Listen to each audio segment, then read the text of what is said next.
Eu vou ler rapidamente o que a Bíblia diz sobre eles. Leia comigo Jeremias 23, por favor. Jeremias 23, 1. Ai dos pastores que destroem e dispersam as ovelhas do meu pasto, diz o Senhor. Portanto, assim diz o Senhor Deus de Israel contra os pastores que apacentam o meu povo: vós dispersaste as minhas ovelhas, e as afugentastes, e delas não cuidastes, mas eu cuidarei em vos castigar a maldade das vossas ações, diz o Senhor. Profecia para os falsos profetas. Nos profetas de Samaria, bem vi eu loucura, profetizavam da parte de Baal, e fazem errar meu povo de Israel. Mas nos profetas de Jerusalém, vejo coisa horrenda: cometem adultérios, andam com falsidade, e fortalecem as mãos dos malfeitores, para que não se convertam cada um da sua maldade. Todos eles se tornaram para mim como Sodoma, e os moradores de Jerusalém como Gomorra. Portanto, assim diz o Senhor dos Exércitos acerca dos profetas: eis que os alimentarei com absinto, e lhes darei de beber água venenosa, porque os profetas de Jerusalém se derramou a impiedade sobre toda a terra. Eu não tenho tempo para explicar isso aqui, mas você não tem ideia o que está dizendo aqui. Está vendo que a iniquidade está vindo no mundo por causa dos ensinamentos das falsas religiões. 16. Assim diz o Senhor dos Exércitos: não dei ouvidos às palavras dos profetas, que entre vós profetizam, e vos enchem de vãs esperança. Falam as visões do seu coração, não o que vem da boca do Senhor. Dizem continuamente aos que me desprezam: o Senhor disse, paz terei. E qualquer que anda segundo a dureza do seu coração, dizem, não virá mal sobre vós. Verso 21. Não mandei esses profetas, todavia eles foram correndo. Não lhes falei a eles, contudo profetizaram. Mas se tivessem estado no meu conselho, então teriam feito ouvir minhas palavras. Verso 25. Tenho ouvido o que dizem aqueles profetas, proclamando mentiras em meu nome, dizendo, sonhei, sonhei. Até quando sucederá isso no coração dos profetas que proclamam mentira? Que proclamam só engano do próprio coração, os quais cuidam em fazer que o meu povo se esqueça. Olha só, se esqueça do meu nome pelos seus sonhos que cada um conta ao seu companheiro, assim como seus pais se esqueceram do meu nome por causa de Baal. O profeta que tem um sonho, conte o sonho apenas, mas aquele em que está a minha palavra, fale a minha palavra com verdade. Que tem a palha com trigo, diz o Senhor, não é minha palavra fogo, diz o Senhor, e martelo que esmiuça a penha? Portanto, eis que sou contra esses profetas. Olha o que Deus está dizendo. Jeremias 23 é um tratado para os pastores e líderes falsos de hoje. É para eles essa palavra, é para vocês, é para os falsos profetas. Deus está dizendo o que Ele pensa de vocês, o que Ele acha de vocês, o que Ele vai fazer com vocês. Vocês não ficarão sem juízo, Ele virá. Olha o que Ele diz, o que Ele pensa aqui. Portanto, eis que eu sou contra esses profetas, diz o Senhor, que furtaram minhas palavras, cada um ao seu companheiro. Eis que sou contra esses profetas, diz o Senhor, que pregam a sua própria palavra e afirmam, Ele disse. Eis que eu sou contra os profetas, eis que sou contra os que profetizam sonhos mentirosos, diz o Senhor, e os contam, e com as suas mentiras e leviandades fazem errar meu povo, pois eu não os enviei, nem lhes dei ordem, e também proveito nenhum trouxeram a este povo, diz o Senhor. Jeremias 14, verso 13. Então disse eu, Senhor Deus, eis que os profetas lhe dizem, não verei espada, nem tereis fome, mas vos darei verdadeira paz neste lugar. Disse-me o Senhor, os profetas profetizam mentiras em meu nome, nunca os enviei, nem lhes dei ordem, nem lhes falei. Visão falsa, adivinhação, vaidade e engano do seu íntimo são o que eles vos profetizam. Portanto, assim diz o Senhor acerca dos profetas, que profetizam em meu nome, sem que eu tenha mandado. Dizem que nem a espada nem a fome haverá nessa terra, pois a espada e a fome serão consumidos estes profetas. É isso que Deus vai fazer com essa geração de líderes. É isso que fará com esses profetas. Você quer saber o que Deus acha dos cultos atuais? Você quer saber o que Deus acha desses congressos? A maioria deles liderada por esses falsos crentes. Pois Deus vai dizer como Ele vê os cultos atuais, os congressos atuais, os cantores, os shows gospel. Amós capítulo 5, verso 21. Olha o que diz: aborreço, desprezo as vossas festas, e com as vossas assembleias solenes não tenho nenhum prazer. Ele está dizendo que ele acha do culto contemporâneo, do ajuntamento de bodes, liderado por lobos, o que Deus acha do culto dos falsos profetas. Aborreço e despreza as vossas festas, e com as vossas assembleias solenes não tenho nenhum prazer. Verso 22, e ainda que me ofereçais holocaustos, e as vossas ofertas de manjares, não me agradarei deles, nem me atentarei para ofertas pacíficas dos vossos animais cevados. Isso é a parte do culto. Agora o louvor gospel, contemporâneo, os shows gospel. Olha o que ele diz: afasta de mim o estrépito dos seus cânticos, porque eu não ouvirei a melodia das tuas harpas, das tuas liras. Antes corra o juízo como as águas, e a justiça como o ribeiro perene, perpétuo. Miqueias capítulo 3, você não vai acreditar, é o exato reflexo dos pastores da prosperidade atuais. Miqueias capítulo 3, verso 1. Disse eu: ouvi agora vós cabeças de Jacó e vós chefes da casa de Israel. Está falando para a liderança eclesiástica. Não é a vós outros que pertence saber o juízo? Os que aborreceis o bem e amais o mal, e deles arrancais a pele e a carne de cima dos seus ossos, que comeis a carne do meu povo, e lhes arrancai a pele, lhes esmiuçai os ossos, e os reparti como para a panela, e como carne no meio de um caldeirão. É a descrição exata dos falsos profetas, que extorquem, roubam, saqueiam seus fiéis.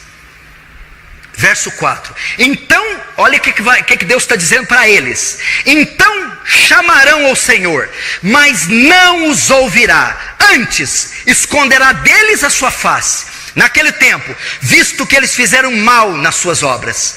Verso 5. Assim diz o Senhor acerca dos que fazem errar o meu povo, e os que clamam paz quando tem o que mastigar, mas apregou guerra contra eles, que nada lhes metem na boca. Sabe o que é isso aqui? Quando eles estão dando dinheiro, os profetas abençoam. Quando eles deixam de dar, eles profetizam maldição. É a mesma coisa hoje. Se o povo está dando tudo, eles profetizam bênção. Se a entrada do dízimo da igreja baixa, eles começam a amaldiçoar. Verso 11. Os seus cabeças dão as sentenças por suborno, os seus sacerdotes ensinam por interesse, e os seus profetas adivinham por dinheiro. É a perfeita descrição de hoje. Eles dão sentença, adivinham e profetizam por dinheiro. É isso que os falsos profetas fazem. O culto gira em torno do dinheiro. Ele abençoa você em troca do seu dinheiro. Ele cura você em troca do seu dinheiro. Ele declara algo positivo em troca do seu dinheiro. E ainda dizem, olha só, adivinham por dinheiro, e ainda se encostam ao Senhor dizendo: não está o Senhor no meio de nós? Nenhum mal nos sobrevirá. Eu não estou dizendo que isso é sobre a igreja de Cristo. A igreja de Cristo é pura, lavada, remida. É a comunidade de santos, com seus pastores santos. Eu estou dizendo isso aqui das comunidades de bodes, falsos profetas, dos lobos. É isso que Deus acha deles, pensa deles, e é isso que Deus vai fazer.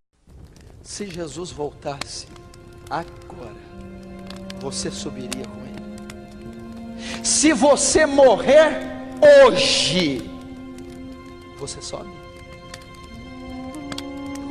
Do que adianta o homem ganhar o mundo inteiro e ele perder a sua alma? Há pessoas que estão ganhando o mundo inteiro, pessoas que estão se profissionalizando, pessoas que estão aumentando a graduação, o currículo, pessoas que estão ajuntando e entesourando posses, terrenos, pessoas que estão se realizando profissional e academicamente, ganhando o mundo, mas estão perdendo a sua alma, estão perdendo a salvação, estão perdendo. A palavra do Senhor diz, Jesus dizendo: louco, essa noite pedirão a sua alma.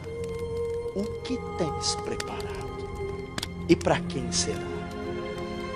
Essa noite, agora, nesse instante, Jesus diz: o tempo está cumprido, arrependei-vos.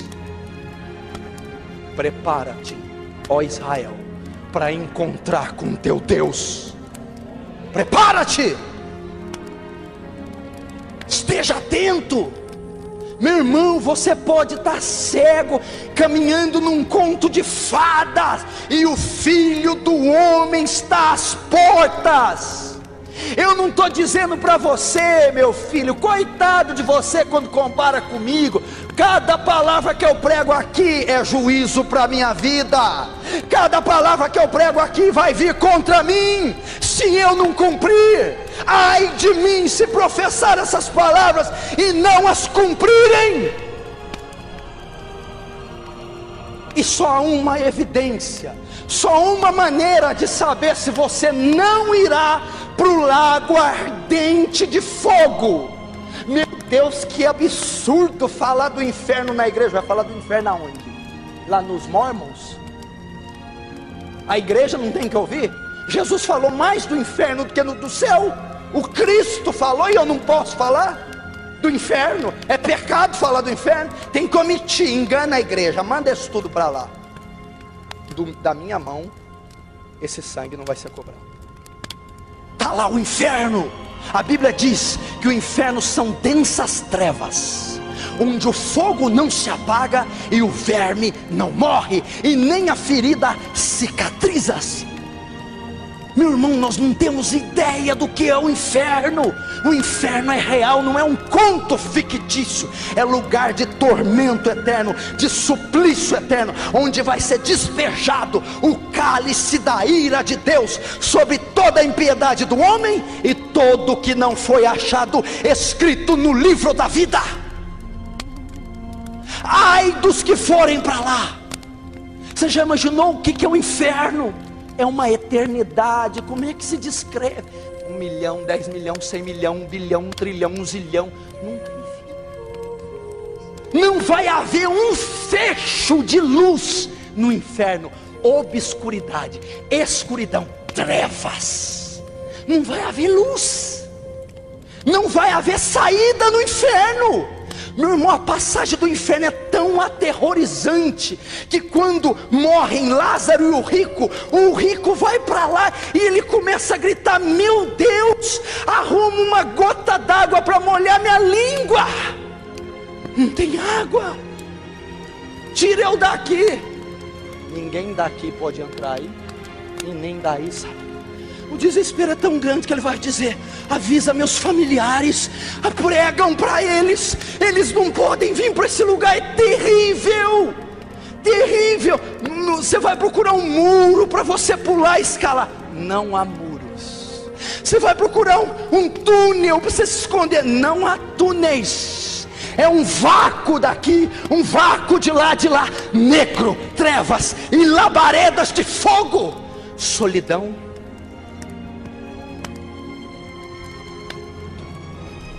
Demais, o noivo já veio e arrebatou a a noiva prudente, as nécias sofrerão a grande tribulação, o cálice de Deus derramado sobre a terra. A Bíblia diz, igreja, acorda, desperta. Não é o despertar e desperta então. A Bíblia diz que nesses dias haverá tão grande tribulação como nunca houve antes e nunca haverá. A Bíblia diz que os homens procurarão a morte e não encontrarão. A morte será tirada. Pessoas do terror que será, tentarão suicídio. Trono branco, lago de fogo, grande tribulação.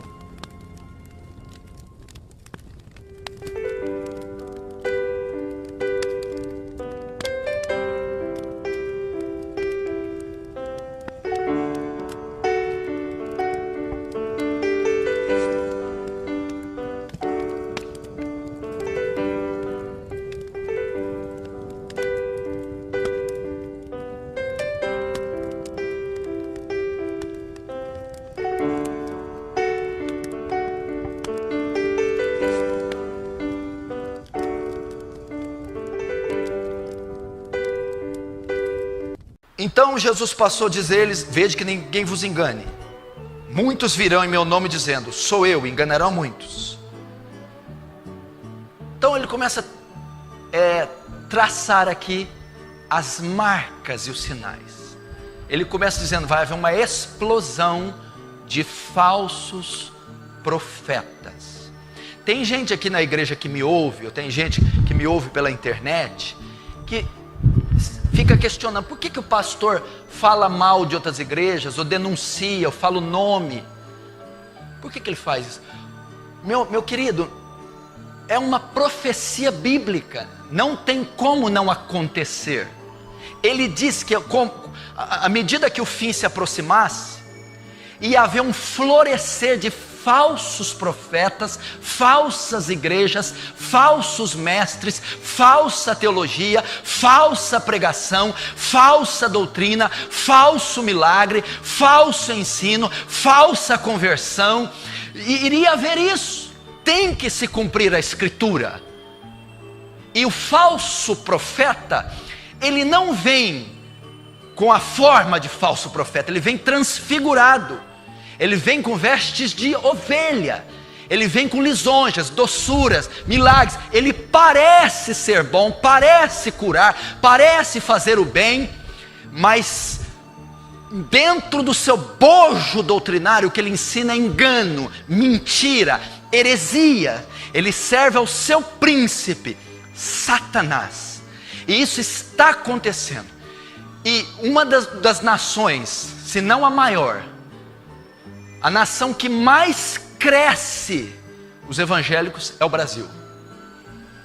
O Brasil está entre os países que mais aumentam o número dos evangélicos. Mas o que está aumentando aí não é a igreja de Cristo, não é o santo evangelho, não são as sãs doutrinas. É uma explosão, uma expansão, uma difusão de heresias, blasfêmias e falsos profetas.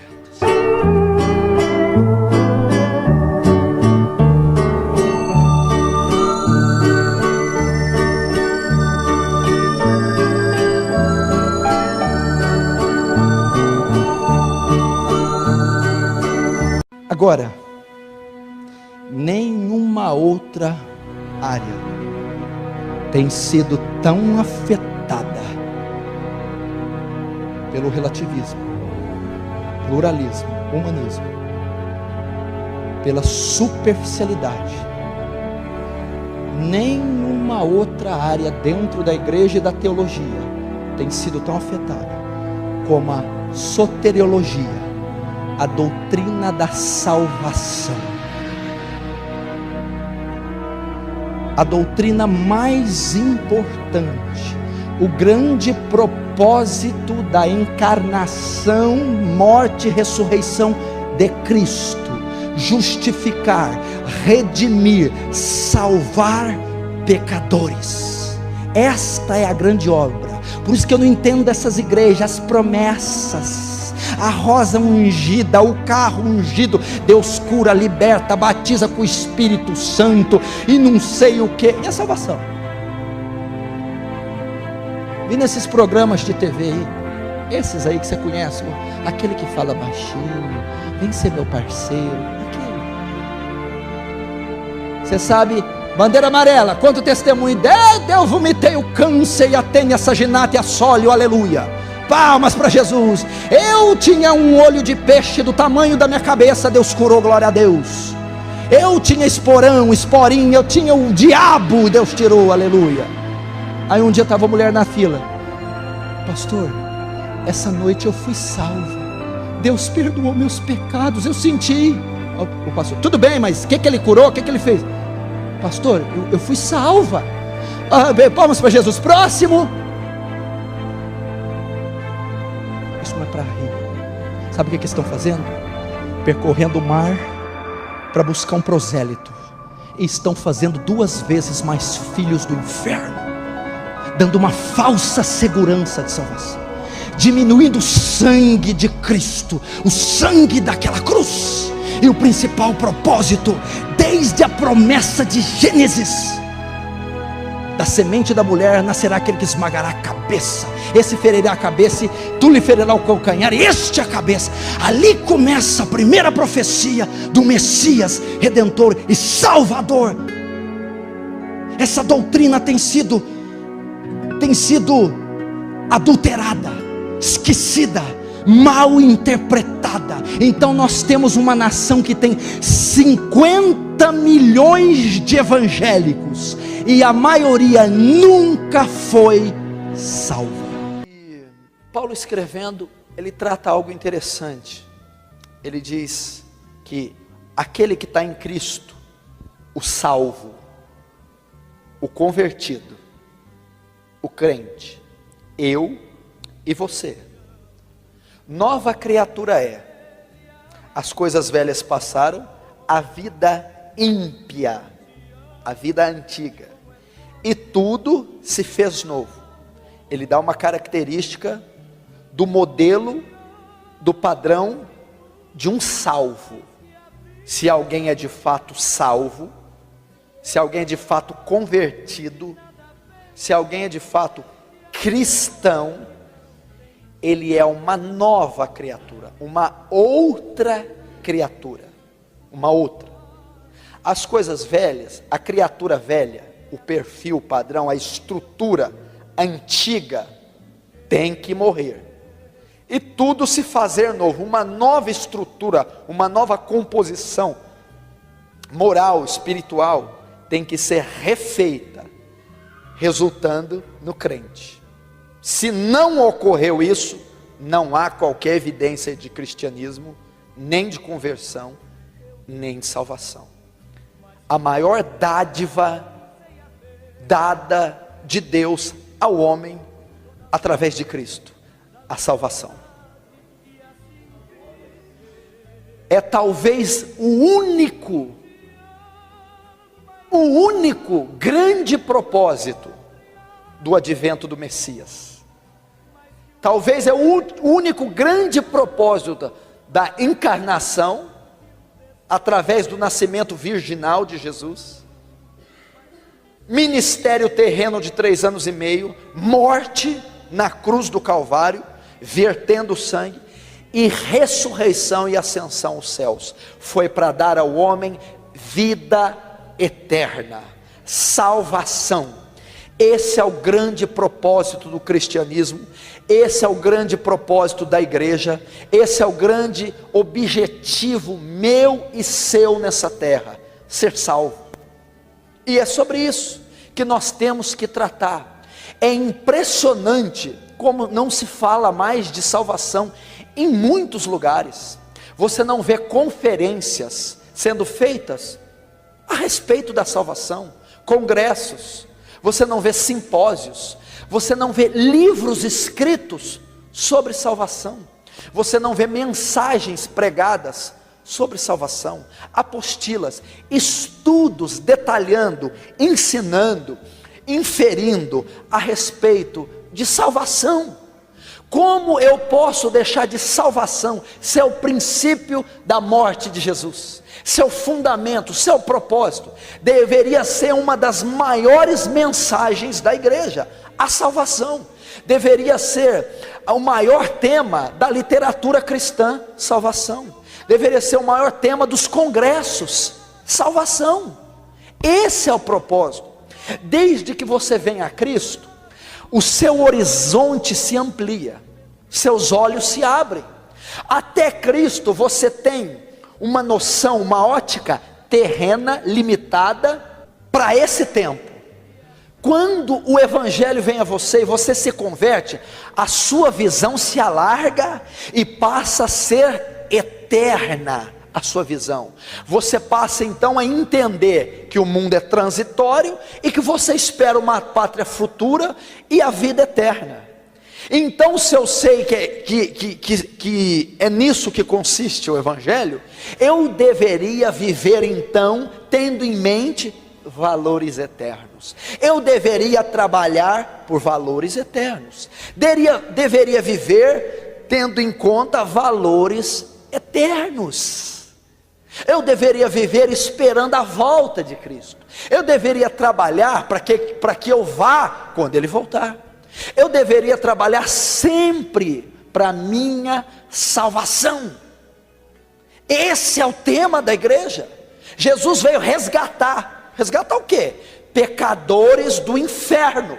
Jesus veio salvar o quê? Condenados do inferno. Jesus veio dar o quê? Vida a quem estava morto espiritualmente em Adão. Esse é o propósito.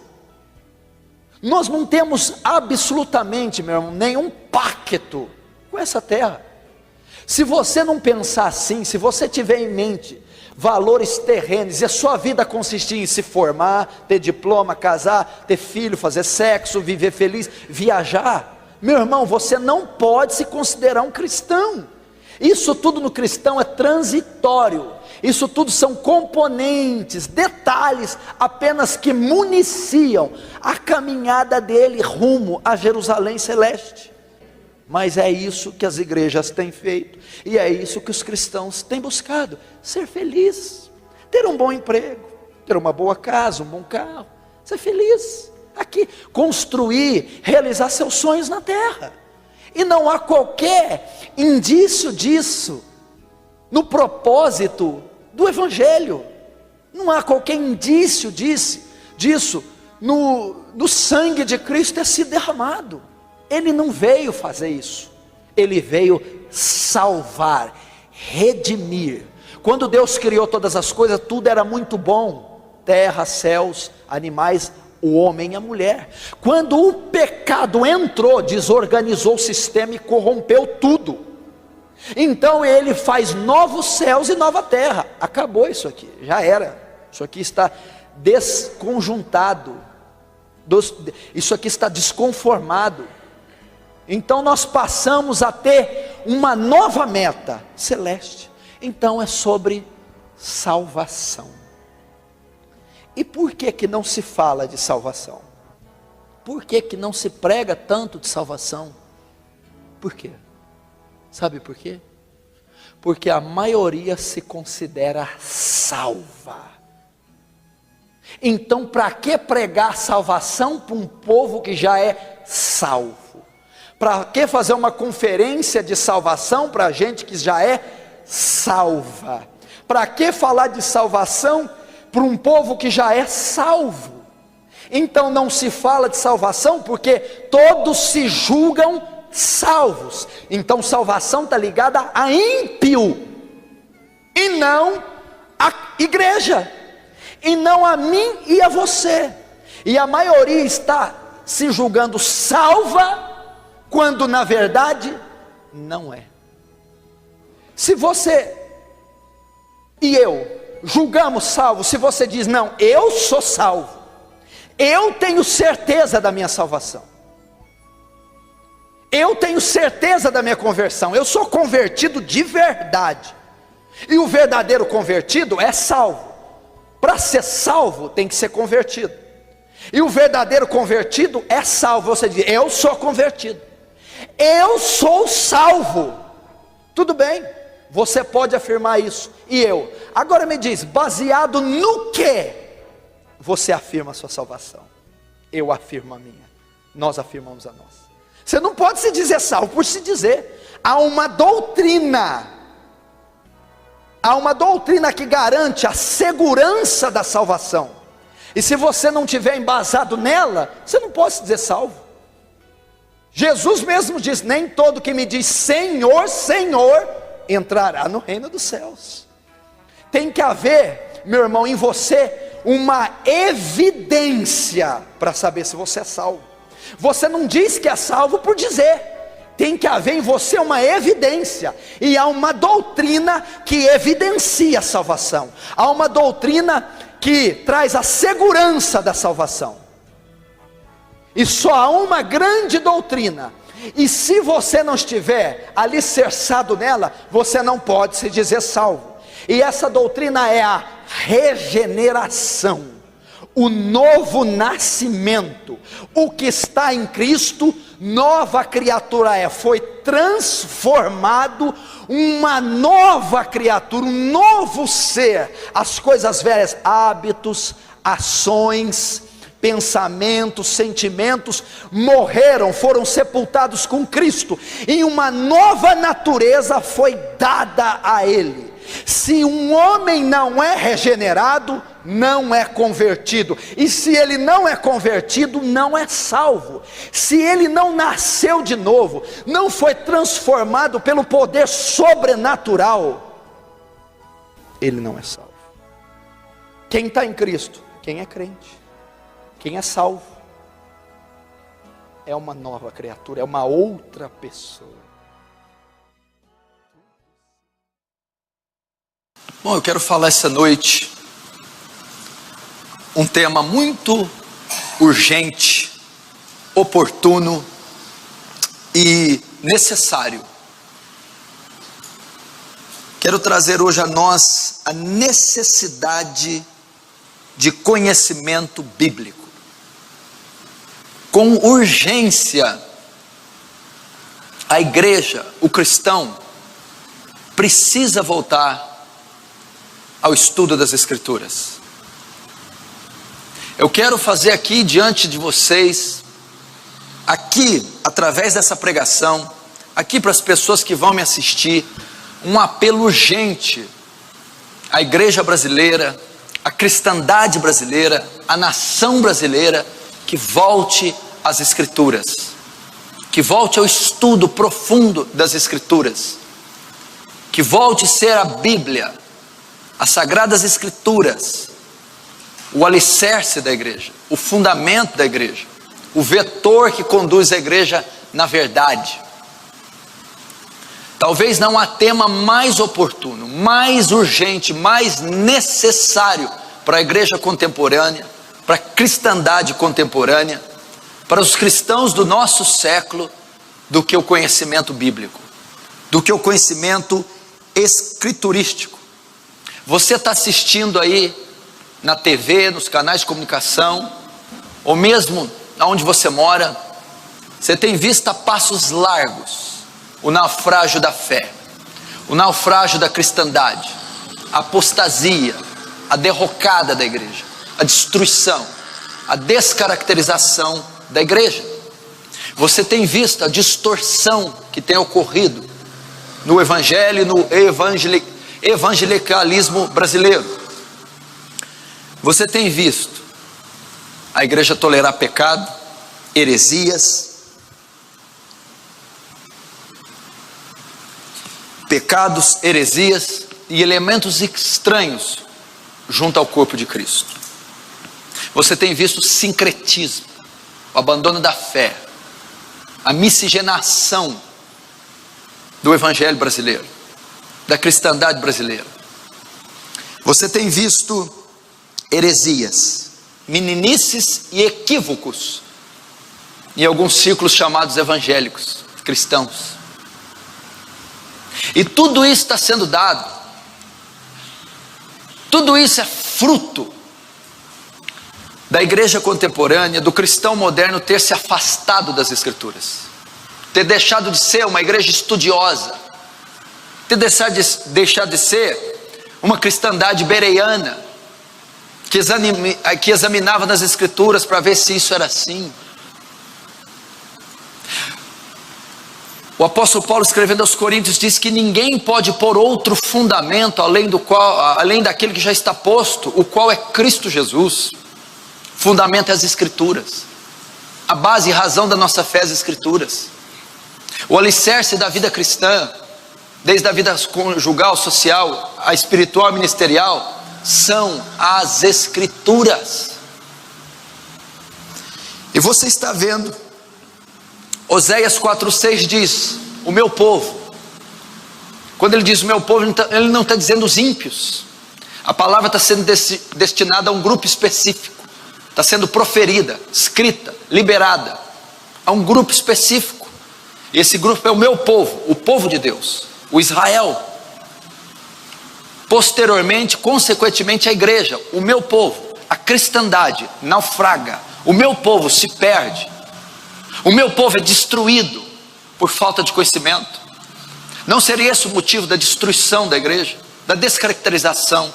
Não seria esse o motivo da igreja estar perdida? E perdido nós podemos usar esse termo para desnorteada, sem alvos, sem norte, caminhando como uma barata tonta. Meu povo se perde, a igreja se perde por falta de conhecimento, por aplicar o conhecimento, por deixar com que o conhecimento a conduza, a alimente, a guarde, a proteja. Semelhante aos dias de Oséias, isso está acontecendo. Deus bradando dos céus, o meu povo naufraga, o meu povo se perde, se corrompe, bate cabeça, se destrói, se desintegra, se dilui, por falta de conhecimento, e falta de conhecimento bíblico, escriturístico, canônico. Provérbios 29:18 diz, não havendo visão o povo se corrompe, não havendo profecia o povo se corrompe, não havendo palavra o povo se perde. Parece que nós estamos vivendo esse tempo, parece que não há uma palavra, não há uma visão, não há uma direção, não há um alicerce, não há um fundamento, não há uma base. Por isso o povo está se corrompendo, por isso que tem cristãos se corrompendo, igreja se corrompendo, sendo levada após outros deuses, sendo entregue à carnalidade, à lascívia, à prostituição, às heresias e blasfêmias que estamos vendo. Então meu povo se corrompe. Por quê? Qual é a causa da corrupção, da degradação, da execração que está acontecendo no nosso meio? Falta de visão, falta de profecia, falta da palavra, falta do conhecimento bíblico, teológico, histórico. Juízes 17:6 diz, naqueles dias não havia rei em Israel, e cada um fazia o que parecia ser reto aos seus olhos. Esse texto está ensinando que aquele dia não havia rei. Se não havia rei, não havia autoridade. Se não havia autoridade, não havia lei. Não havia lei em Israel, e cada um seguia a sua própria lei, seu próprio desejo, seu próprio destino. Nunca houve uma geração que tem tanta falta de um rei como essa, tanta falta de uma lei como essa, nunca houve uma geração que tem tanta falta de uma palavra, ou da palavra, como essa. Por isso você vê cada um fazendo o que é reto, o que é bom, o que julga ser correto aos seus olhos. Cada um funda o seu método doutrinário, segue a sua profissão de fé. Cada um julga que o seu credo é o correto, o seu cristianismo e a maneira de conduzi-lo é correta. Mas a maioria desses credos, a maioria dessas igrejas, a maioria desses chamados cristãos não tem a fé, não tem o cristianismo fundamentado na palavra, na revelação da Escritura. Nos 66 livros que nos foram deixados. Por isso que você não vê uma homogeneização da fé, você não vê uma compatibilidade, e você vê grandes discrepâncias. Você vê igrejas e profissões de fé diametralmente opostas entre si, que se divergem entre si de uma maneira desenfreada e profundíssima. Por quê? Porque não há lei em Israel, não há fundamento, não há palavra. As pessoas estão seguindo as ciências sociais, o humanismo secular, o evolucionismo, a filosofia, estão fundamentando a fé nessas coisas. E por isso o que está acontecendo? Perdição, destruição, descaracterização. Então o meu apelo é para que nós voltemos às Escrituras, é para que nós voltemos ao conteúdo bíblico, é para que nós andemos e fundamentemos o nosso cristianismo apenas nas Sagradas Escrituras. Esse foi um brado de Martinho Lutero na Reforma Protestante no século XVI, quando ele diz sola escritura, não mais encíclicas, bulas papais, não mais a tradição, só a Escritura, só a Bíblia, só a palavra de Deus, ela é a razão da nossa fé.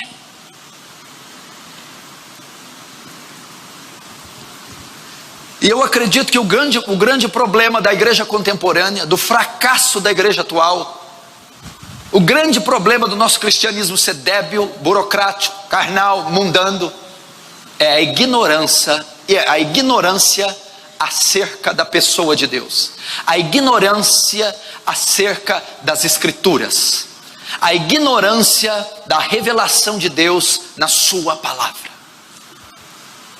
Pois os textos são claros: o meu povo, a igreja de Deus, está se perdendo, está sendo destruída, golpeada e saqueada pelo inferno, está sendo tripudiada pelo pecado, por falta de conhecimento, por seguir outros deuses, falsas doutrinas, por estar virando uma igreja sincrética, diluída, híbrida, descaracterizada, falsa, fraca, anêmica, débil, não tem a substância teológica, bíblica, histórica, clássica, está perecendo por isso. Conteúdo superficial, uma água rala, uma fé barata, uma graça barata. É isso que estamos vivendo. Muitos jovens não estão com tanta disposição com relação a buscar a Deus como antes. Mas isso não foi uma coisa que foi provocada por eles. O mundo está propiciando isso. É tanta informação que seduz o jovem, são tantas mensagens que ele tem que responder, tantos e-mails, tantos telefonemas, tantos trabalhos, tantas coisas, que eles não encontram espaço no seu próprio processamento mental para tratar com Deus. Pouco menos de 5, 8 anos atrás, o mundo era muito menos veloz do que agora. Informações, trabalhos que levam-nos à exaustão, e nós não temos tempo para orar. Logo nós nos moldamos aos princípios mundanos. Como? Recorremos a ciências naturais, recorremos a telefonemas, recorremos a escritórios de advocacia. Nós perdemos a confiança na oração, nós perdemos a dependência de Deus, nós deixamos de solucionar nossos problemas nos nossos aposentos, nós deixamos de fazer como Jacó, travar lutas intensas com Deus em oração, recorrer a Deus nas nossas aflições, confessar nossos pecados, humilharmos diante da poderosa mão dEle. Perdeu-se a mística, a transcendência, a fé do cristianismo. Nossa luta não é contra a carne ou sangue, gente. Tem um reino hierárquico muito bem organizado que nos bombardeia dia e noite. Tem um demônio sagaz, maligno, que quer a nossa alma, que nos leva a ser tentados, que nos coage, nos oprime, nos seduz, nos engana. Não se engane, meu irmão. E só se vence isso com oração, fax, e-mail, mensagem. Isso não resolve. As grandes batalhas são vencidas nos quartos. Todos os evangelistas e missionários, eles ceifam as almas nos seus quartos. Todas as batalhas são ganhas nos seus quartos, nos seus aposentos de oração.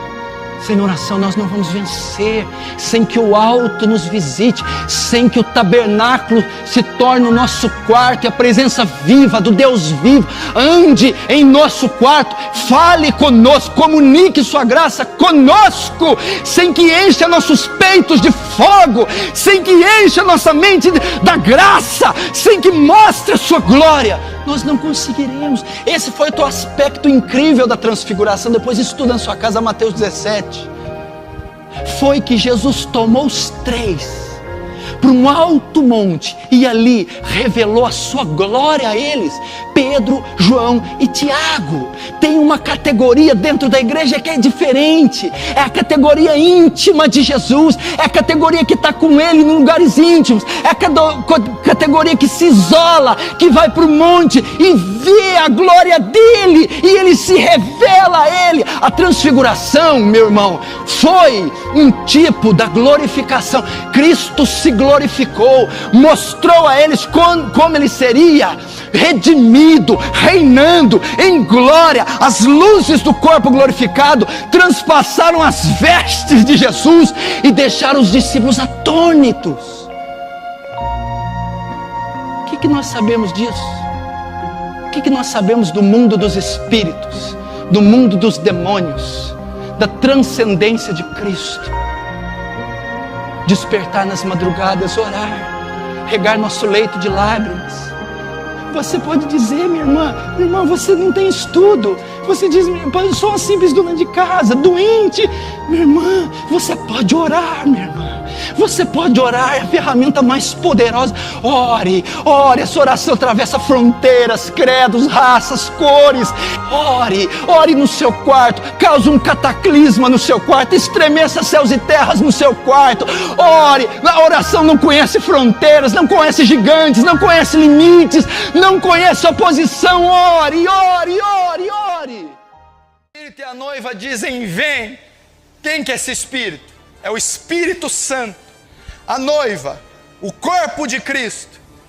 O Apocalipse revela que o Espírito de Deus anseia pela volta dele. Ele diz, vem. O Espírito do Senhor almeja pela volta de Jesus. Ele quer que o seu Senhor volte. Ele quer que o Senhor volte. E ele anseia pela volta. Mas ele diz que a noiva também diz, vem. E onde o Espírito habita? Dentro da igreja. Então o Espírito Santo, que está dentro da igreja, que sou eu e você, dizem, vem. Aquele que é nascido de novo espera a volta de Jesus.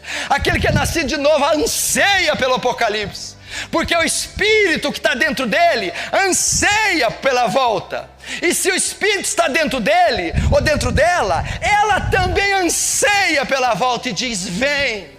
Se tem algum santo aqui hoje, ele espera a volta de Jesus. Se tem um nascido de novo aqui, ele quer que Jesus volte, porque a noiva de Cristo não suporta mais ficar aqui, não suporta conviver com tanto pecado, tanta dor. Ela não está na sua pátria, ela está exilada, e nesses últimos dias ela vai gemendo por dentro, dizendo, vem, volta Jesus, vem buscar o teu povo. Meu irmão, aqui outra característica do salvo. Se você não deseja que Jesus volte, se você não espera a volta dele, se o seu coração não anseia pelo arrebatamento ou pela segunda vinda dele, seja como for, como você crê, se você não tem, igual Paulo, tenho vontade para partir daqui para estar com Cristo, que é muito melhor. Paulo, eu deixo o hebraico, eu deixo o aramaico, eu deixo o grego, eu deixo o latim, eu deixo a Capadócia, eu deixo a Panfilha, eu deixo a Caia, deixo a Macedônia, deixo a Tessalônica, deixo a Bereia, deixo Filipos, deixo a Grécia, deixo Atenas, eu deixo tudo para estar com Cristo. Oh, aleluia! A volta do Senhor glorioso, com clangor de trombeta, um raio do oriente ao ocidente, o Filho do homem vindo com glória. Meu Deus do céu, tirando-nos desse mundo, livrando-nos desse, isso que é corruptível se revestindo da incorruptibilidade, isso que é mortal sendo revestido da imortalidade. Porque na verdade nem todos dormiremos, mas nós seremos transformados num abrir e fechar de olhos ante a última trombeta. Então os mortos ressuscitarão primeiro e nós seremos transformados. Aleluia! Nós seremos transformados, encontraremos com Ele nos ares glorificados. Então aqueles que chamou, a esses justificou, a esses santificou e depois os glorificou. Maranata, vem Senhor Jesus. O que significa não querer a volta dele? É porque você pensa na terra. Tenho carros para comprar, tenho dinheiro, viagens, quero casar, fazer sexo. E tem desejo desse mundo, não tem alegria em ir para outro. Não tem vontade de ir, não, eu quero realizar meus sonhos aqui. Eu amo o mundo, eu quero mulher, eu quero sexo, eu quero dinheiro, eu quero carros, eu quero viagens.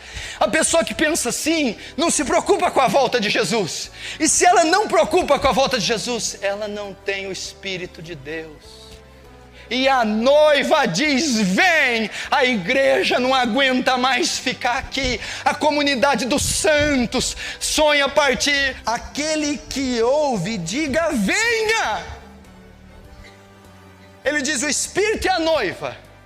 Mas se houver outro que está ouvindo esse sermão, aquele que leu o Apocalipse, aquele que ouve o Evangelho, ele está dizendo, está dando uma ordem. Aquele que ouve, também diga, vem. Ele está dizendo para os de fora, para os que podem ouvir, para que você também deseje que Ele volte. Ou para aqueles que ouvem o Apocalipse, que ouvem o Evangelho, que ouvem as palavras, que esse também diga venha. Ou para aqueles que entraram aqui hoje e nunca se preocuparam com a volta de Jesus, aqueles que estão aqui nunca quiseram ir para o céu, aqueles que estão aqui nunca desejaram, mas hoje estão ouvindo. Para você que está ouvindo, diga vem. Para você que ouviu hoje, diga vem Jesus, diga vem me buscar, vem me perdoar, vem me salvar. Que Cristo já volta, breve Jesus voltará. Já deste mundo o mar se revolta, breve Jesus voltará. Breve virá, breve virá, breve Jesus voltará. Cristão, acorda, sua vinda é certa, breve Jesus voltará. Para recebê-lo estais bem alerta, breve Jesus voltará. Breve virá, breve virá, breve Jesus voltará.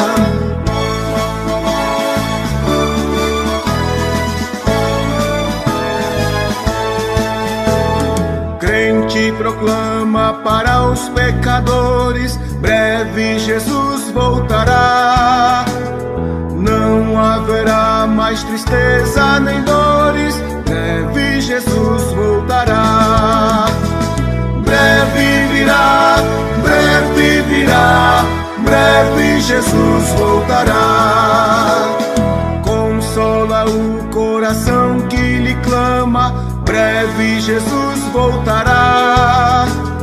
Para suas bodas o bom rei nos chama, breve Jesus voltará.